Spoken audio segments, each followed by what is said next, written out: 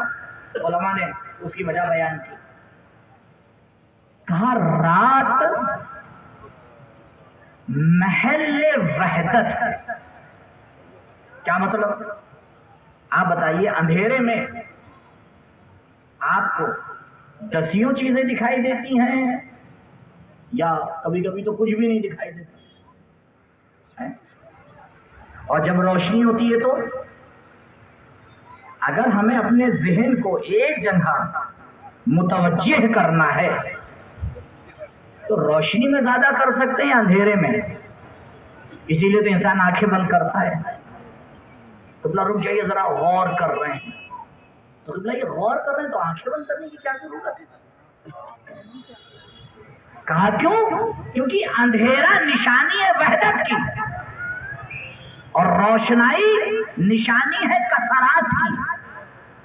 انسان تبھی گھبراتا ہے جب ہزاروں چیزوں کو دیکھتا ہے، اور اگر کچھ دیکھ ہی نہیں رہا ہے ایک ہی چیز. اس لیے پروردگار نے نماز شب کو رات میں رکھا.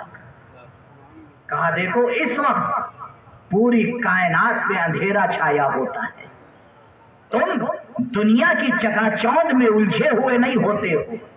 اس وقت تم اپنے خالق سے بہتر رابطہ برقرار کر سکتے ہو. اسی لیے نماز صبح کو 2 ہی رکعت رکھا. کیوں؟ کیونکہ 2 ہی رکعت میں تم پروردگار سے رابطہ کر لو گے. لیکن جب دن کی چکا چوند کا مرحلہ آیا تو کہا نہیں، اب 8 رکعت پڑھنا پڑے گی، کیونکہ اب 2 رکعت میں وہ رابطہ نہیں ہو سکتا ہے تو 4 رکعت میں تمہیں کرنا پڑے گا. ضرور پڑے گا محمد و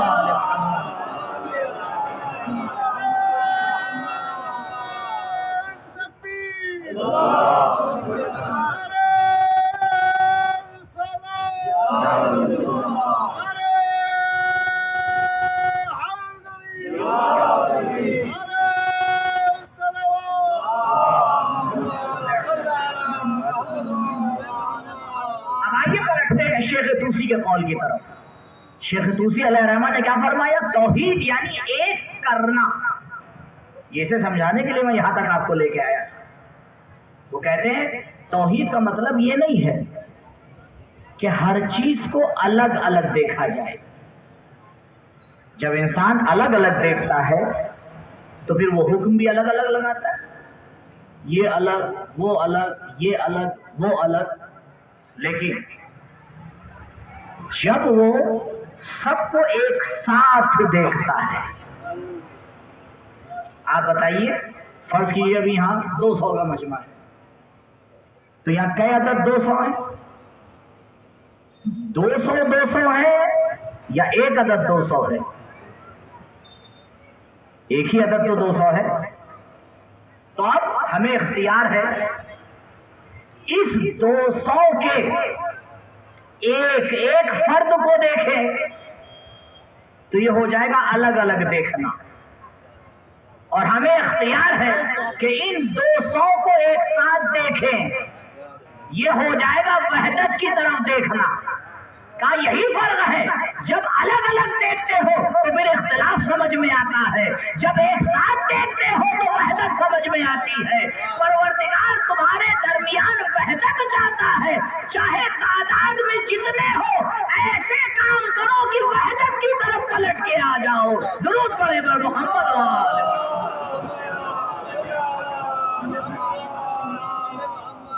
امام خمینی علیہ الرحمہ فرماتے ہیں بہت سادی سی بات ہے لیکن بڑی باریک ہے. وہ کہتے ہیں اگر 1,24,000 انبیاء ایک کسی شہر یا گاؤں میں جمع ہو جائیں, اتفاق ایسا ہو جائے کہ جناب آدم سے لے کے جناب خاتم تک سب ایک جگہ جمع ہے, ایک ایسا جملہ نہیں ہوگا جس میں اختلاف ہو. ہوگا نہیں ہوگا. کیوں؟ کیونکہ سب کی فکر ایک ہے, کیونکہ سب کا پیغام ایک ہے. اور پھر وہ فرماتے ہیں کہ اگر ہمارے درمیان میں سے دو ہی ایک جگہ جمع ہو جائے پھر آپ دیکھیے کیا ہوتا ہے. قبلہ کمال توحید جو موحد ہوتا ہے, ابھی جو مثال دوں گا اس کو محسوس کیجئے گا. ہم یہ سمجھتے ہیں کہ اگر حق ہمارے ساتھ ہے تو ہمیں اجازت ہے ہر کام کرنے کی, اور ہمارا پروف بھی یہی ہوتا ہے کہ دیکھیے مولانا اب یہاں نہ رکھیے گا, حق پہ ہے. یہ حق والے یہی سمجھتے ہیں کہ اگر حق پر ہے تو پھر انہیں اجازت ہے جو دل چاہے کریں. کیوں؟ کیونکہ وہ حق پر ہے. مسئلہ الٹا ہے, حق والوں کو ہی اجازت نہیں ہوتی ہے کہ سب کچھ کریں. سب سے زیادہ پابندیاں تو حق والوں پر ہی لگتی ہے. اسی لیے ہم نے دیکھا کہ جن کے ارد گرد حق گھوما کرتا تھا, جن کے اشارے پہ حق چلا کرتا تھا, جس کے لیے نبی نے فرمایا تھا اے حق ادھر جانا جدھر علی جائیں گے, جب ہم نے اس ذات کو دیکھا کہ لوگ مدینے والوں نے اس کے حق کو چھینا تو پھر اس نے آگے بڑھ کے یہ نہیں کہا یہ میرا حق ہے, اس نے چپ ہو کر اسلام کو بچا کر بتایا کہ سب سے زیادہ صبر کرنا حق والوں کی ذمہ داری ہے. درود پڑھے بر محمد.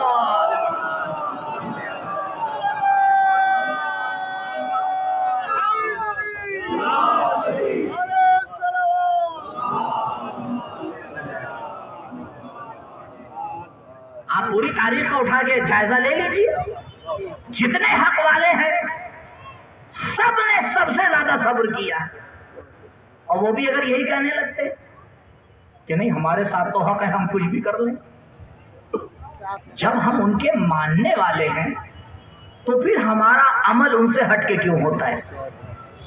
اس کی ایک ہی وجہ ہے, کیونکہ وہ توحید کے مت والے تھے. وہ انہیں کیا اچھا لگ رہا ہے یہ نہیں دیکھتے تھے, وہ یہ دیکھتے تھے اسے کیا اچھا لگ رہا ہے. اور اتنا اس مسئلے کے اوپر انہیں نے کام کیا کہ پروردگار نے قرآن میں آواز دی ما تشاءون الا ان یشاء اللہ. یہ ہستیاں تو بغیر اس کے چاہتی ہی نہیں جو خدا چاہتا ہے, ان کی چاہت خدا کی چاہت ہوا کرتی ہے. جب انسان اپنے آپ کو خدا کے حوالے کر دیتا ہے تو پروردگار بھی ہر قدم پر اس کا نعرہ دیا کرتا ہے.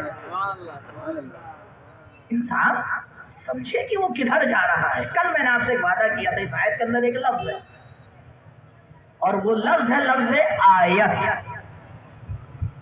سنوریہم آیاتنا فی الآفاق وفی انفسہم.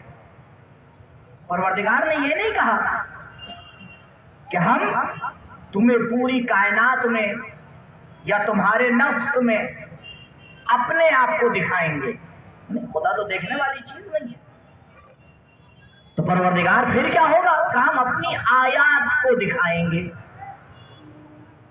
آیات جمع ہے آیت کی, اور آیت کہتے ہیں نشانی. آیت کسے کہتے ہیں؟ نشانی. ہم اور آپ بھی قرآن پڑھتے ہیں, دوسری کتابیں پڑھتے ہیں, تو جن لوگوں کو مطالعے کا شوق ہوتا ہے آپ نے دیکھا ہوگا اب آج کل تو مطالعے کا اسٹائل بھی بدل گیا, بٹیروں میں کیے جاتے ہیں, لیکن یہ میں تجربے سے آپ کو بتا رہا ہوں. جو کاغذ پہ لکھا ہوا پڑھا جاتا ہے اس میں جو برکت ہوتی ہے اور وہ جو انسان کے ذہن میں باقی رہتا ہے اس کی بات ہی الگ ہوتی ہے. وہ یہ ڈیجیٹل دنیا کر ہی نہیں سکتی، کر ہی نہیں سکتی، ہر کام چھوڑی. پچھلے سال یعنی یہ جو رمضان گزرا ہے اس سے پہلے والے رمضان میں ہم احمد آباد میں تھے، تو وہاں انہیں نے رات میں سیمینار رکھا، سیٹرڈے نائٹ صبح سنڈے، تو انہیں نے رات میں 12 بجے سے صبح 4 بجے تک کے سیمینار رکھا.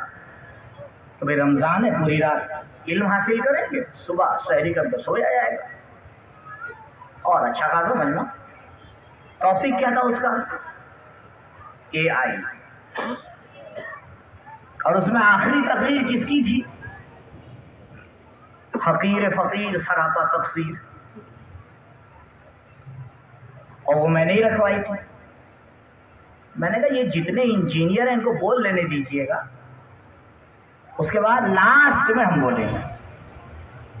تو جن لوگوں نے پروگرام آرگنائز کیا تھا وہ تھوڑا گھبرا رہے تھے، کہہ لیں گے مولانا صاحب آپ پہلے جو آپ کو کہنا ہے کہیں. ہم نے کہا یہ تو نہیں ہو پائے گا بھائی، یا ہم لاسٹ میں بولیں گے یا نہیں بولیں گے. کیوں؟ میں نے کہا وہ تو جب لاسٹ میں بولیں گے تو آپ کو سمجھ میں ہی آ جائے گا. خیر اب ایک آئے انہیں اپنا پریزنٹیشن دیا، دوسرے آئے انہیں نے کچھ بتایا، تیسرے آئے وہ واقعی جوان شیعہ بندہ اپنی فیلڈ میں بہت ماہر ہے، اور اس نے آ کے اے آئی کے حوالے سے تقریباً 40 سے 45 منٹ گفتگو کی، اس کے فائدے بتائے، اس کے نقصانات بتائے. لاسٹ میں وہ آیا ایک موضوع کے اوپر کہ دھیرے دھیرے جوانوں کی جاب جا رہی ہے، اور اس کی وجہ کیا ہے؟ اے آئی. دیکھو بھیا جب یہ سارا کام کر لے گا اور تم سے بہتر کر لے گا اور سیکنڈوں میں کر لے گا، تو کس کے سر میں درد ہے کہ وہ آپ سے کروائے؟ تو یقین مانیے جب وہ پروفیسر صاحب تقریر کر کے ہٹے تو جوانوں کے چہرے دیکھنے والے تھے، صحیح معنی میں ہوائیاں اڑ رہی تھی. بہرحال انہیں نے صحیح سے سمجھایا تھا، ایک حد تک بات بھی ان کی صحیح. اب آئی ہماری باری. ہم نے کہا دیکھیے قبلہ جو فرما کے گئے ہیں بالکل صحیح فرمایا کہ ایسا ہونے والا ہے، لیکن کم سے کم مجھے کوئی خوف نہیں ہے، مجھے کوئی خوف نہیں. میں نے کہا وجہ میں آپ کو بتاؤں. میں نے کہا چلیے میں تو اور آگے کی بات کرتا ہوں، اے آئی نہیں، اے آئی کا باپ آ جائے، نکاح پڑھ پائے گا، نماز جماعت پڑھا پائے گا، طلاق دلا پائے گا، لوگوں کے دینی مسائل حل کر پائے گا. میں نے کہا دیکھیے سب سے سیکیور جاب میری ہے.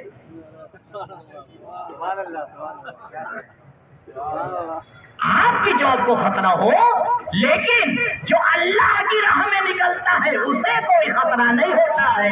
لیکن آج بھی ہمارا جوان نہیں سمجھ پاتا ہے، دنیا ہی کے پیچھے دوڑتا ہے، دین کے لیے آنے کو تیار ہی نہیں ہوتا ہے. درود پڑے بر محمد.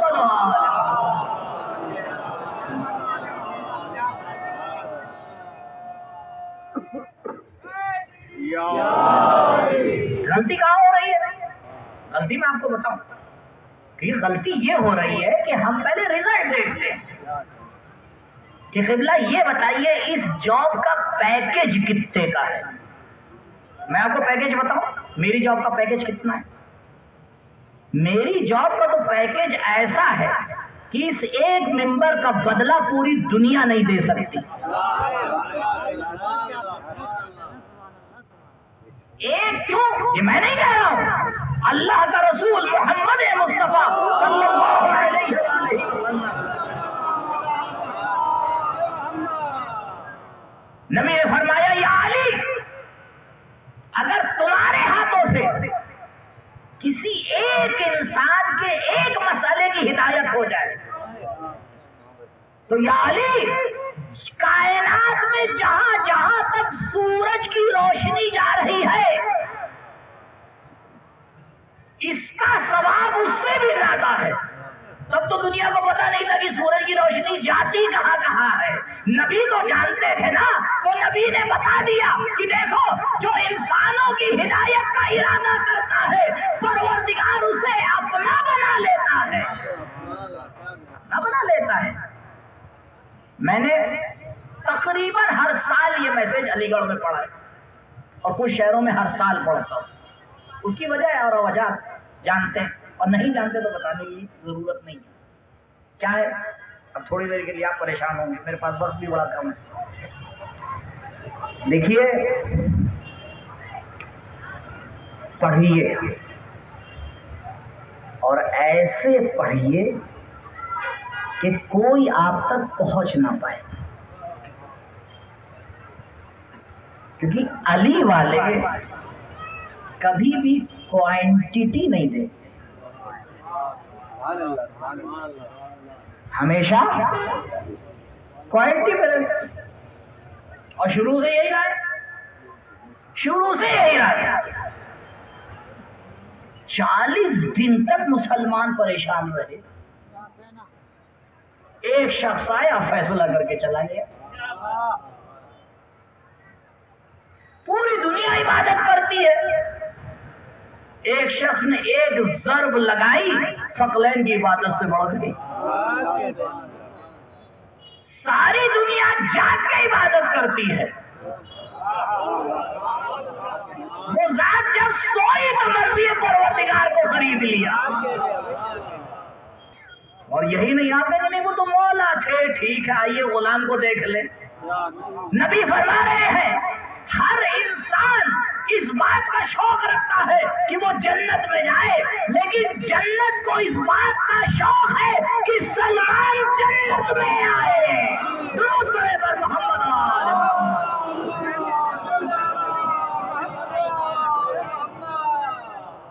لہذا کبھی بھی کم پہ نہ روکا کریے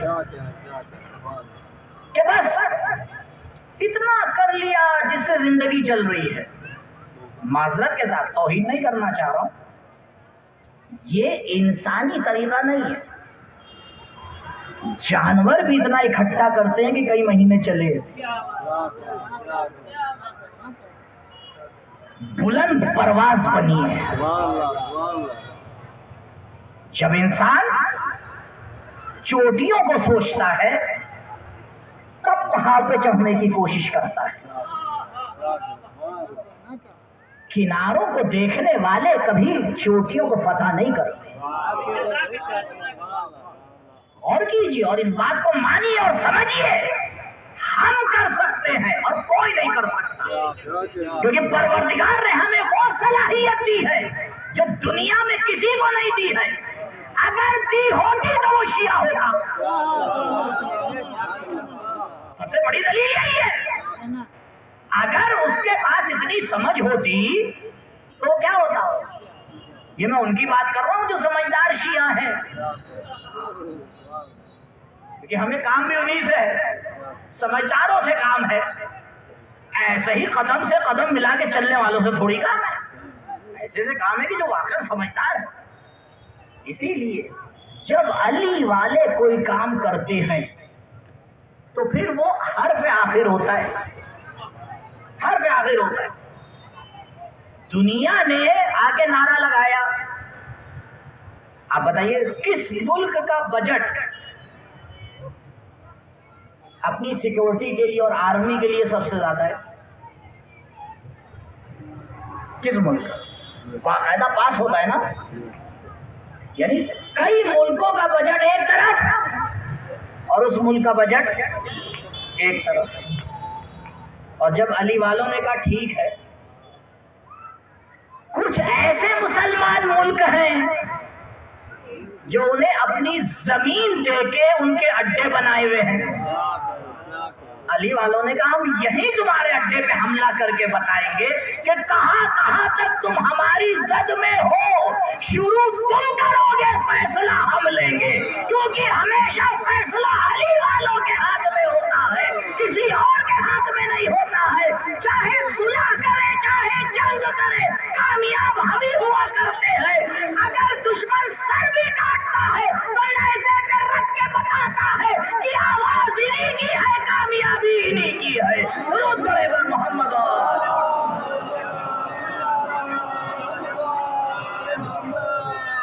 اور کرنا چاہیے ہمیں، کیوں؟ یہ ہماری صلاحیتیں ہیں۔ آپ بتائیں اعلی ترین کتاب کس کے پاس ہے؟ اعلی ترین نبی کس کے پاس ہے؟ اعلی ترین ائمہ کس کے پاس ہے؟ اعلی ترین علماء کس کے پاس ہیں؟ اعلی ترین کتابیں کس کے پاس ہیں؟ ہوتا تو آپ کو تفصیل نہیں، صرف ایک دن ایک اشرا رکھیے، کم پڑے گا، یقین مانیے کم پڑے گا۔ اور میں چیلنج کے ساتھ کہہ رہا ہوں، ہماری کتابیں، آپ ایک اشرا رکھیے اور روز 2 سے 2.5 گھنٹہ تقریر کروائیے، ہماری کتابیں۔ صرف میری لائبریری میں 6000 کتابیں، کتاب سنیے گا، اور اس میں سے ایک ایک کتاب 110 والیوم ہے، ایک تفسیر ہے جو 80 والیوم ہے، کہاں تک سنیے گا بتائیے؟ تو جس قوم میں اتنی انرجی، اتنی طاقت، اور وہ آئے اس کے کہنے پہ چل رہے ہیں، اس کے کہنے پہ چل رہے ہیں۔ یاد رکھیے، ہم جو پوری دنیا میں پھیلے ہیں، کل کی مجلس جہاں تھی، کہاں تھا؟ بیت السلام، وہاں میں نے عرض کیا تھا کہ کس طرح سے تشیع دنیا میں پھیلی ہے۔ تشیع کو اہل بیت نے پوری دنیا میں پھیلایا، تو کتنے لوگوں کے ذریعے پھیلایا؟ مطلب پوری بھیڑ جاتی تھی؟ پوری بھیڑ تو نہیں آتی تھی، ایک عالم جاتا تھا، 2-4 اس کے ساتھ جاتے تھے، امام کی اولاد میں سے، نسلوں میں سے کوئی ایک چلا جاتا تھا۔ بھیا اس ملک ہندوستان میں لاکھوں تو نہیں آئے تھے، چند ہی تو آئے تھے، اور ان چند کا آج اثر آپ دیکھ رہے ہیں۔ تو بھائی وہ تو اپنی ذمہ داری پہ عمل کر کے چلے گئے۔ اب اگر آنے والی نسلوں نے ہم سے پوچھا کہ یہ بتاؤ تم نے اپنے مکتب کے لیے کیا کیا، تو ہم اور آپ کیا جواب دیں گے؟ کیا کیا؟ انہیں نے ایک مکتب ہم تک پہنچایا، اب ہماری ذمہ داری اس مکتب کو آگے پہنچانا۔ اور یہ نہ کہہ دیے گا نہیں یہ مولانا صاحب یہ تو آپ کی ذمہ داری ہے۔ جی نہیں، ہر چیز کی ذمہ داری مولوی کی نہیں ہے۔ اگر عوام ساتھ نہ دے تو علی جیسے انسان کو 25 سال گھر پہ بیٹھنا پڑتا ہے۔ اگر عوام ساتھ نہ دے تو شہزادے نبی کو صلح کرنا پڑتی۔ اگر عوام ساتھ نہ دے تو ایک انسان کو 17 سال جیل میں رہنا پڑتا ہے۔ اگر عوام ساتھ نہ دے تو معصوم کو بھی مدینہ چھوڑنا پڑتا ہے۔ نہ سوچئے گا کہ ساری ذمہ داری علماء کی ہے، بس یہ کر لیں گے۔ جی نہیں، پوری تاریخ میں ہماری مشکل یہی رہی ہے کہ ہم نے صحیح وقت پر علماء کا ساتھ نہیں دیا۔ اور وہی جو میں نے کل بات کہی تھی، ہم سے رٹ لیجئے اس جملے کو، جو قوم یہ کہتی ہے ہم سے کیا مطلب، پروردگار کے اوپر سے آواز دیتا ہے جاؤ ہم سے کیا مطلب، ہم سے کیا مطلب، جاؤ پروردگار بھیج دے۔ وہ کہتا ہے ہم سے کیا مطلب، پروردگار بہت ظلم ہو رہا ہے، ہم سے کیا مطلب، پروردگار ہمارے ملک میں بڑی مشکلات بڑھتی چلی جا رہی ہے، ہم سے کیا مطلب۔ بھائی جب میری دین کو ضرورت تھی تو تم نے کہا ہم سے کیا مطلب، اب تمہیں ضرورت ہے تو میں بھی کہہ رہا ہوں ہم سے کیا مطلب۔ لہذا غور فرمائیے میرے جوانوں، ہمیں پوری تاکید ہے میری اس میں، بہت اچھی طرح پڑھائی کریے اور ایسے پڑھیے کہ اس پوری یونیورسٹی میں جب بھی فصل نام آئے تو شیعہ کا ہونا چاہیے، ہونے ہی چاہیے غیر شیعہ۔ وہ کیسے جاتے میری سمجھ میں نہیں آتا۔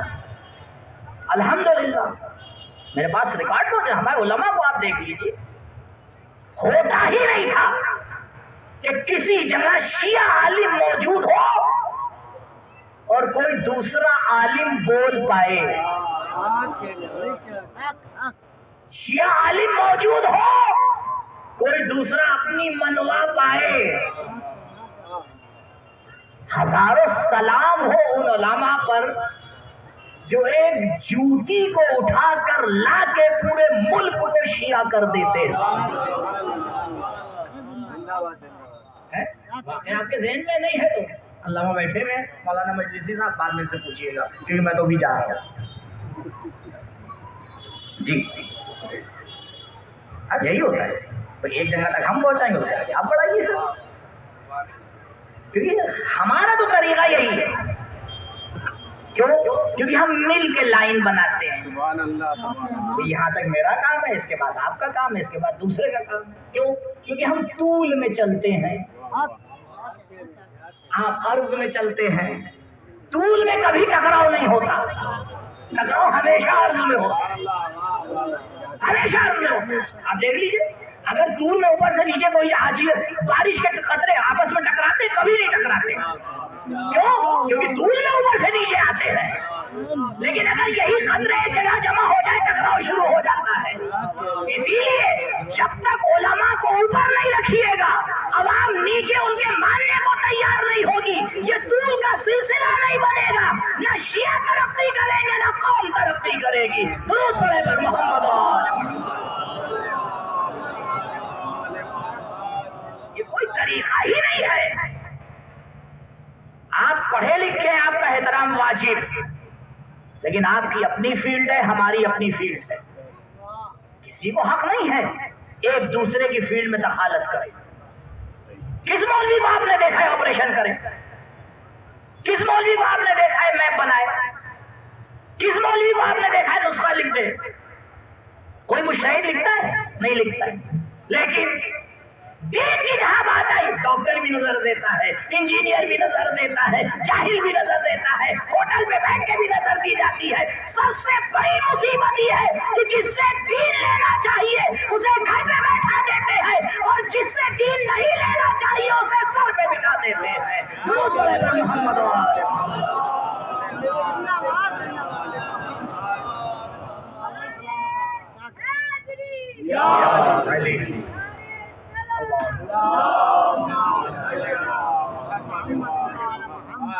پوری محنت سے پڑھیے، لیکن ایک نقطہ جو کہنے جا رہا ہوں یاد رکھیے، ہماری قوم کو اور ہر قوم کو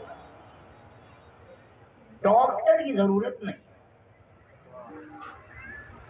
اب چند منٹ آپ پریشان ہوں گے، اور اب اگر کوئی گیا تو پریشان زیادہ ہوگا۔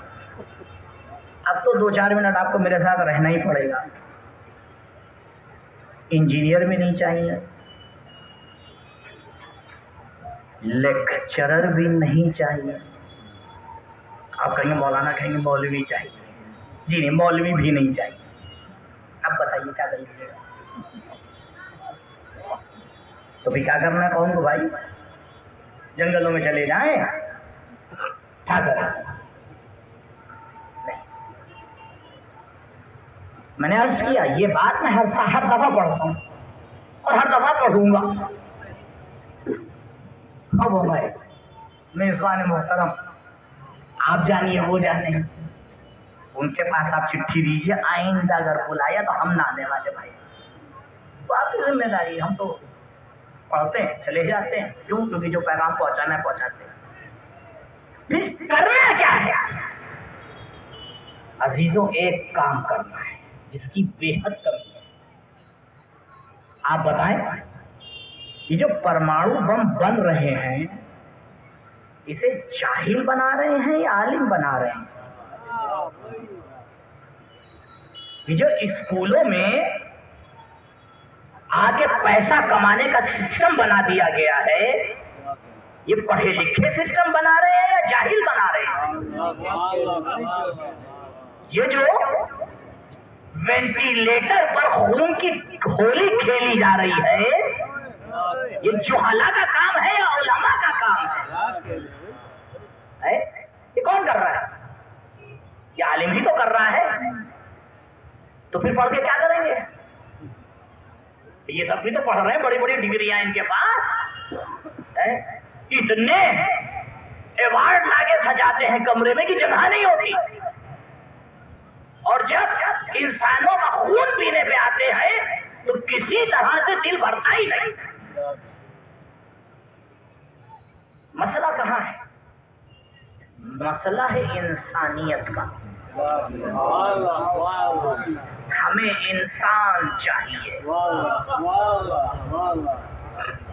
اسی لیے آپ کسی بھی نبی کی کتاب اٹھا کے دیکھیے، اس نے یہ نہیں کہا میں ڈاکٹر بنانے آ رہا ہوں، میں انجینئر بنانے آ رہا ہوں، میں مولوی بنانے آ رہا ہوں، میں کوئی اور بنانے آ رہا ہوں۔ اس نے صرف ایک جملہ کہا، میں انسان بنانے آ رہا ہوں۔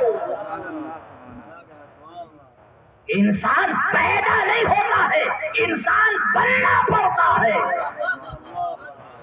یہ کس نے کہہ دیا انسان پیدا ہوتا ہے؟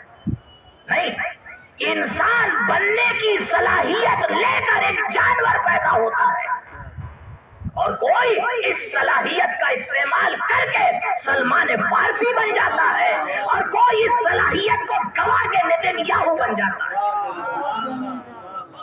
صلاحیت تو وہ بھی لے کے آیا تھا، لیکن یقین مانیے آج دنیا کے بدترین جانور بھی ناز کر رہے ہیں کہ خدا نے ہمیں جانور بنایا، ایسا انسان نہ بنایا۔ جی، ہمیں انسان بننا ہے۔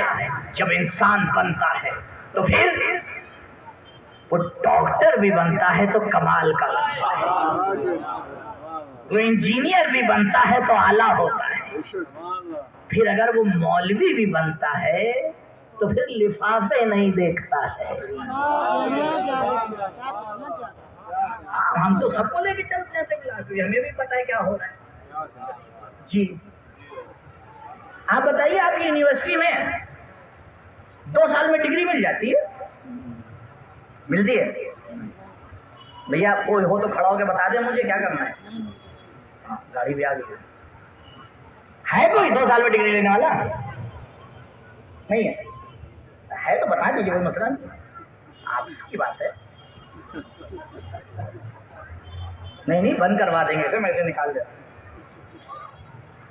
نہیں ہوتا نا۔ تو ایگزام یہ جو دھڑ پکڑ کر کے آ جاتے ہیں کو مرنے جب سے، ان کو آپ کیوں قبول کر لیتے ہیں؟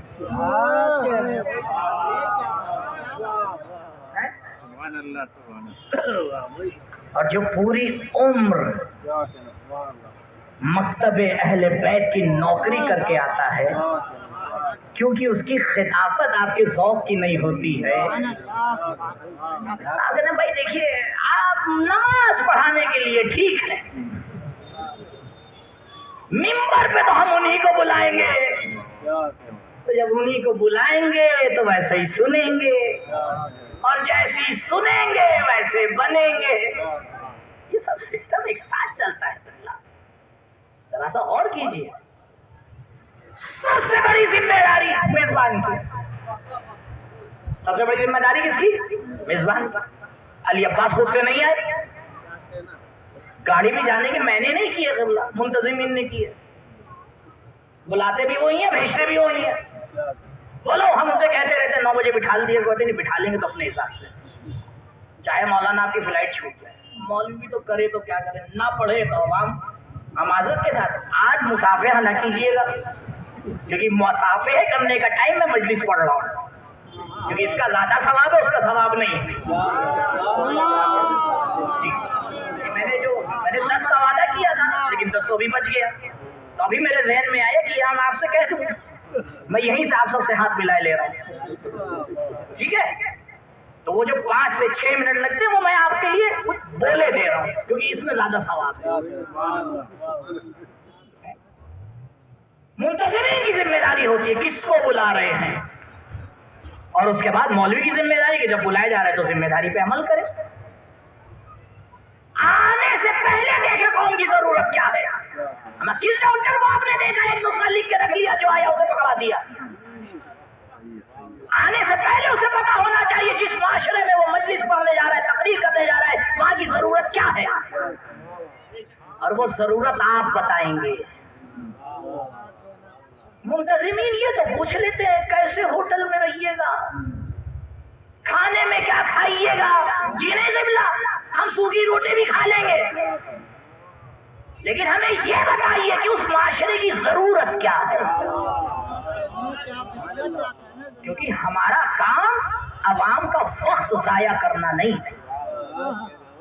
یہ منتظمین کی ساری ذمہ داری. لیکن بیچارے منتظمین بھی کیا کریں, وہ پریشان ہیں کہ مولانا آج آخری مجلس ہے تو یہ تو ہمیں چھوڑا ہی نہیں, ابھی رک جائیے, ابھی مختا آیا کہاں, ابھی تو مطلع تھا.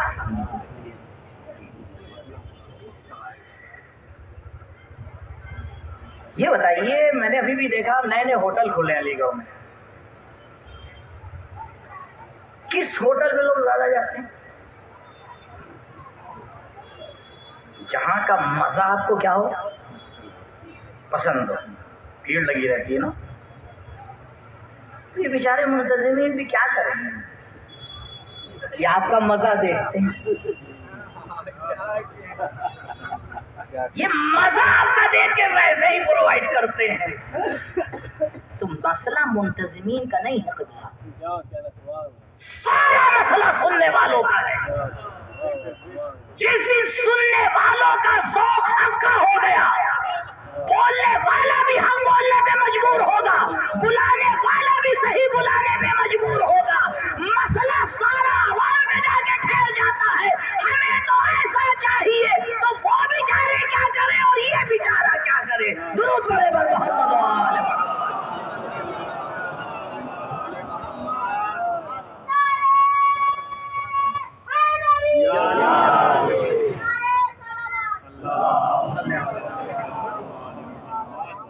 بےحد ضرورت ہے ہماری, بہت عظیم پلیٹ فارم ہے. اللہ کے واسطے اس کی اہمیت کو سمجھیے. کسی قوم کے پاس ایسا پلیٹ فارم ہوتا تو آج پوری دنیا کو فتح کر چکی ہوتی. جس کے پاس اتنا میسج دینے کا ٹائم ہوتا, 2 مہینہ 8 دن, کون سا ایسا انسان ہے جو روز ایک مجلس میں کرتا ہے؟ کچھ تو 2 کرتے ہیں, کچھ تو 3 کرتے ہیں. شب جمعہ, ہر شب جمعہ مجلس ہوتی ہے. مرنے والا ہمارے گھر کا مرتا ہے, مجلس امام حسین علیہ السلام کی ہوتی ہے. 30 ہوتا ہے, 10واں ہوتا ہے, 40واں ہوتا ہے, کہیں تو 20واں بھی ہوتا ہے, 13واں ہوتا ہے, کبھی کبھی تو ایک نہیں ہوتا, کئی عدد ہوتے ہیں. کس یونیورسٹی میں اتنا پڑھایا جاتا ہے؟ یہاں تو بچہ گود میں آنے سے پہلے پڑھایا جاتا ہے, اور مردے کو دفنانے کے بعد بھی پڑھایا جاتا ہے. کتنا عظیم صدقہ ہے اس بی بی کا کہ جس نے ایک رسم قائم کر کے حسین کے چاہنے والوں کو اس ضمانت دے دی کہ جو میرا راستہ ہے اگر اس پر صحیح سے چلو گے تو تم فتح یاب ہو. پیغام آیا کہ سید سجاد کو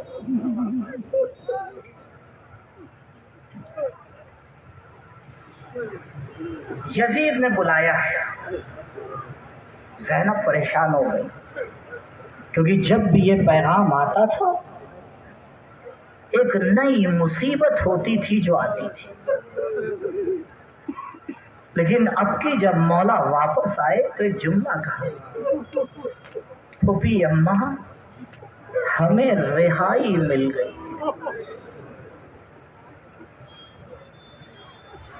اور ہمیں اختیار دیا گیا ہے کہ ہم شام میں رہیں یا مدینے چلے جائیں. بیٹا سید سجاد, تم نے کیا فیصلہ لیا؟ امام وقت ہے. کفی جان, میں نے کوئی فیصلہ نہیں لیا, یہ فیصلہ آپ کے حوالے ہے, یہ فیصلہ آپ کے حوالے ہے. اب جب یہ کارواں شام سے نکلا تو روایت کہتی ہے کہ جب بیوی کا ناکا چند قدم آگے بڑھا تو بیوی نے ناکے کو رکوایا، محمل کا پردہ ہٹایا اور ایک جملہ کہا، شام والوں زینب ایک امانت چھوڑ کر جا رہی ہے، میری امانت کا خیال رکھنا۔ ہاں میرے بھیا نے میرے حوالے کیا تھا لیکن ظالموں کے ظلم سے بچا نہ سکی۔ اب کہیں ایسا نہ ہو کہ رات کے اندھیرے میں میری سکینہ گھبرائے۔ یہ کارواں شہروں کو طے کرتا ہوا ایک مرتبہ مدینے کے قریب پہنچتا ہے، مولا بشیر کو بلاتے ہیں، بشیر جاؤ مدینے والوں کو بتا دو کہ ہم واپس آ گئے ہیں۔ بشیر مدینے میں جاتے ہیں، ایک مرتبہ آواز دیتے ہیں، یا اہل یثربی لا مقام لکم، اے مدینے والوں اب مدینہ رہنے کے لائق نہ رہ گیا، امام واپس آئے ہیں، تمہارا انتظار کر رہے ہیں۔ بشیر کہتے ہیں اس سے پہلے میں نے مدینے میں اتنا غم نہ دیکھا تھا، مدینے والوں نے ہر طرف سیاہ پرچم لگائے، سیاہ لباس پہنا، امام کے استقبال کے لیے مدینے سے باہر آئے، امام نے خیمہ نصب کروایا، ایک کرسی رکھوائی اور مولا کرسی پہ تشریف فرما ہوئے، مدینے والے سامنے موجود ہیں۔ اب سید سجاد نے اپنے بابا کے مسائب پڑھنا شروع کیے ہیں۔ عزادارو ہم تو کتابیں دیکھ کے مسائب پڑھتے ہیں، تصور کیجئے ارے جس نے اپنی آنکھوں سے دیکھا ہے، جب اس نے کہا ہوگا اے مدینے والوں میرا ایک بھائی تھا جس کے سینے پہ برچھی لگی، ارے قاسم تھا جس کا لاشا پامال ہو گیا، ایک علی اصغر تھا جس کے گلے پر تیر لگا۔ جزاکم اللہ خیر الجزا۔ اب دھیرے دھیرے یہ ماجرا ختم ہوتا ہے، اب اہل حرم شہر کے اندر داخل ہوتے ہیں اور ایک مرتبہ بی بی فرماتی ہے، سید سجاد مجھے نبی کے روضے پہ جانا ہے، مجھے نانا کو جا کے پرسہ دینا ہے۔ ایک مرتبہ سید سجاد زینب کو لے کے آگے بڑھتے ہیں، شاید زینب کو وہ مدینہ یاد آیا ہو جب ایک طرف حسین ہوتے تھے دوسری طرف عباس ہوتے تھے، علی اکبر آگے آگے چلتے تھے، قاسم ابا سنبھالتے تھے، زینب جا رہی ہے۔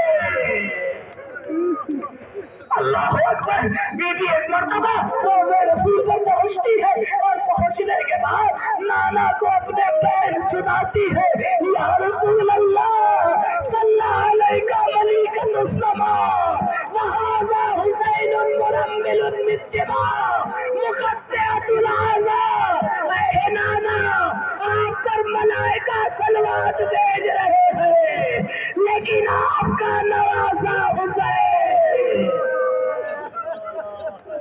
ایک مرتبہ بی بی ایک جملہ کہتی ہے، نانا اگر کوئی انسان سفر پہ جاتا ہے تو کوئی ہدیہ لے کے واپس آتا ہے، نانا زینب بھی ہدیہ لائی ہے، زینب بھی خالی ہاتھ نہیں آئی ہے، نانا زینب آپ کے لیے ایک ہدیہ لائی ہے۔ یہ کہہ کے زینب نے حسین کا خوب بڑا کرتا نکالا، قبر نبی پر رکھ دیا، نانا یہ حسین کا کرتا ہے، مدینے کی زمین کو زلزلہ آیا، جبریل نے آواز دی، سید سجاد کرتا قبر سے اٹھا لو، کہیں قیامت نمودار نہ ہو جائے۔ ماتم حسین۔